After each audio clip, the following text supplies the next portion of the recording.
The Lord be with you. And with your spirit. A reading from the Holy Gospel according to Saint Luke. Glory to you, O Lord.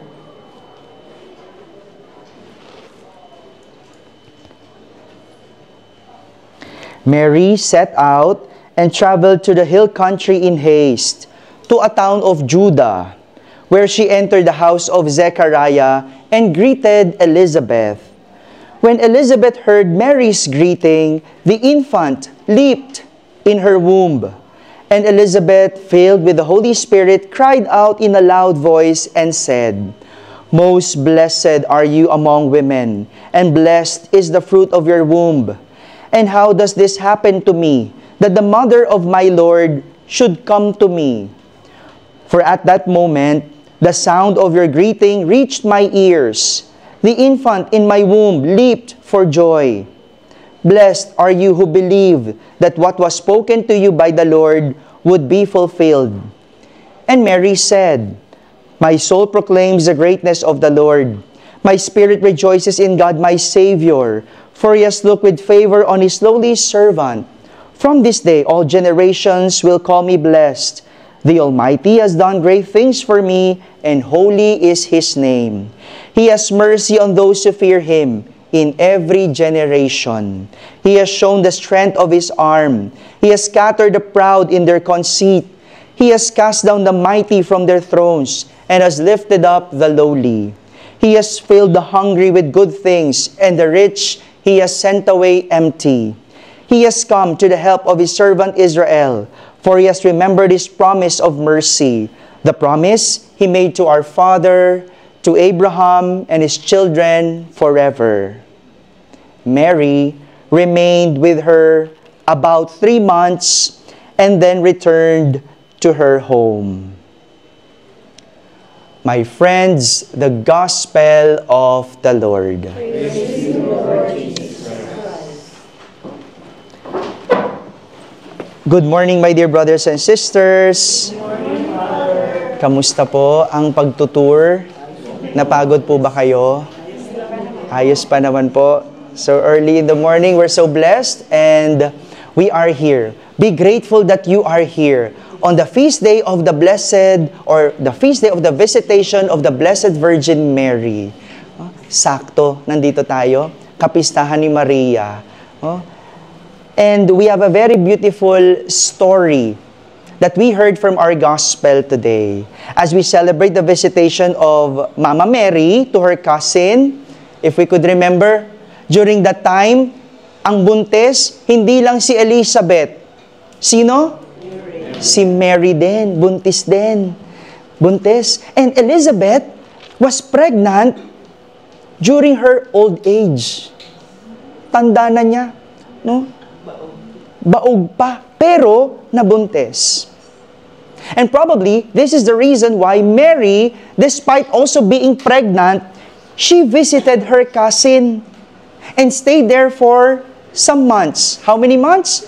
3 months. No? Kung si Maria, bagets-bagets pa nabuntis, kaya pa. No? Naintindihan niya kasi how it is to be a pregnant, and more so, in her old age pa ba? No? Sino po mga nabuntis na dito? No? Sister? Hindi ikaw? Yes. You know how it feels and we do not know. Tama? Mary, even though pregnant and going through something, was still able to minister to her cousin. Hindi naging hadlang yung pinagdadaanan ni Maria para hindi niya kalingain ang kanyang pinsan, para hindi niya bisitahin ang kanyang pinsan. Dahil siya mismo naranasan ang pinagdadaanan ng kanyang pinsan na si Elizabeth. She knows how difficult it is to be pregnant. And more so in the case of Elizabeth in her old age. Hindi bang buntis? Siya lang ang makakaunawa sa isang taong buntis din. Tama po ba?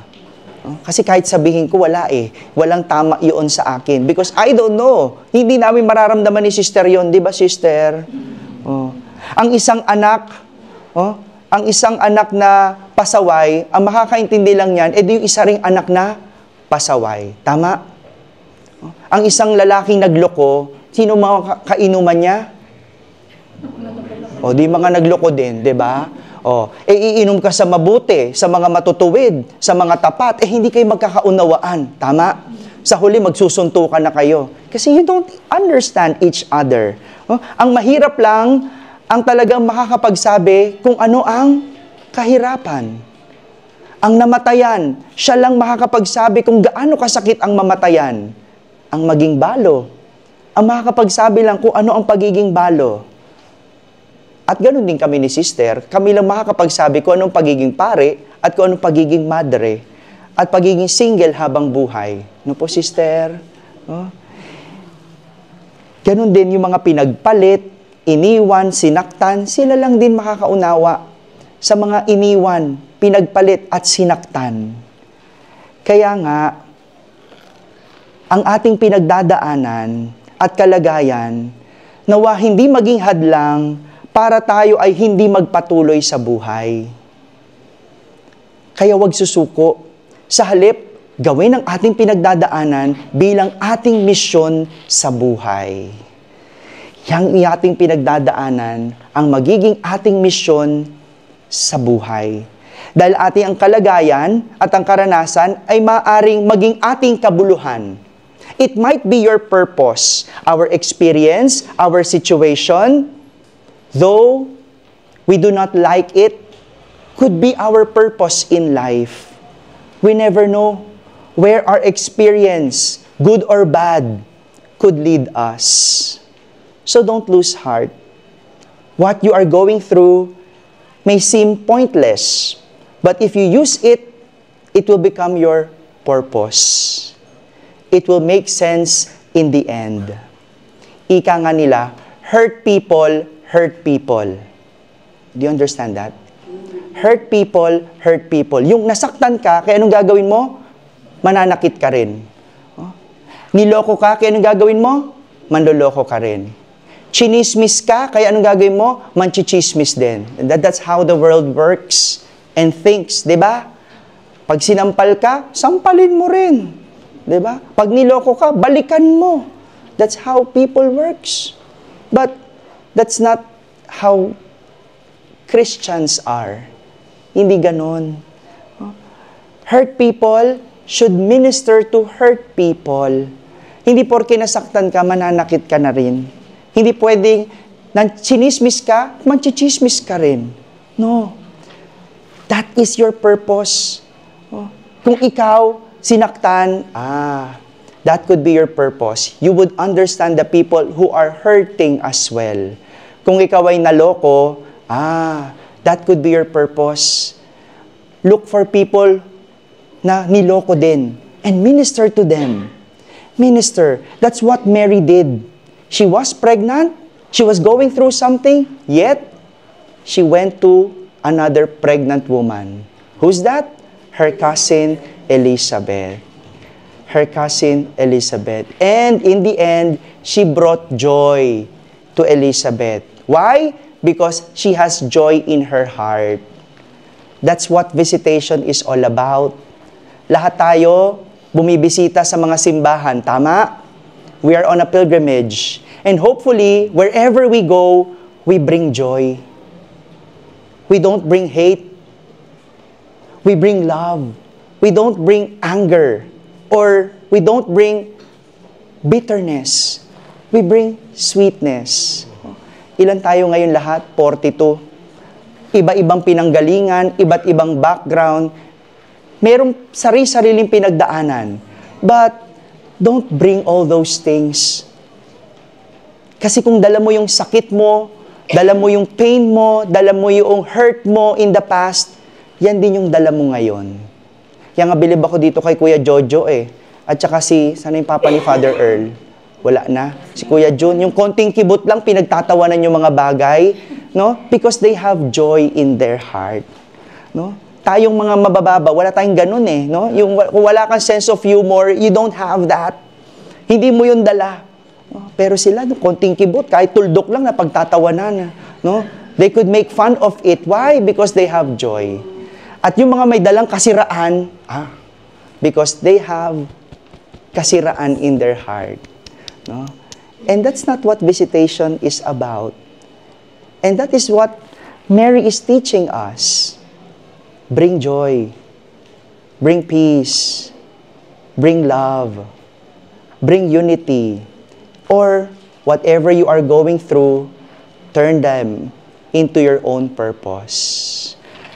My dear brothers and sisters, whatever you are going through, let it not be an hindrance for you to find your purpose in life. Remember, the best minister of struggle is the one who has had an encounter. Amen.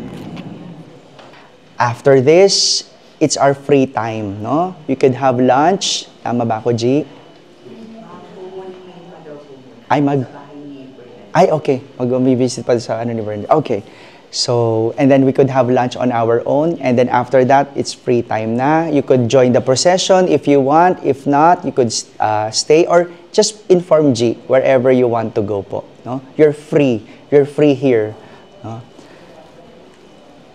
Sister, congratulations. Palakpakan naman natin si Sister. We greet her on her 53rd, profession anniversary. Sister, you pray for me. Help me also to become like you, 53 years old, abutin ko sana. No? By the grace of God. By the grace of God. No? The visitation of the Blessed Virgin Mary is about bringing joy to people. No? Kung hindi mo kayang maging masaya para sa iba, sarilinin mo na lang yan. Huwag ka namang hawa pa. Tama? Huwag mo na kami damay kung hindi ka masaya. No? We're happy because we're here. And being here is already a big blessing. Huwag mong sirain. Enjoy it. Mainit man, it's part of it. No? The inconvenience, it's part of it. Anyway, you spent for it. Tama? Sinong lugi pag uwi? Ikaw. Ikaw na hindi naging masaya. So bring joy. No? If you cannot bring joy, find joy. Ang dami, banal ang lugar na to. You can find joy. And bring that experience to your home. The Lord be with you. And may Almighty God bless you all, the Father and the Son and the Holy Spirit. Our celebration is ended. Go in peace to love and serve our Lord. Thanks be to God.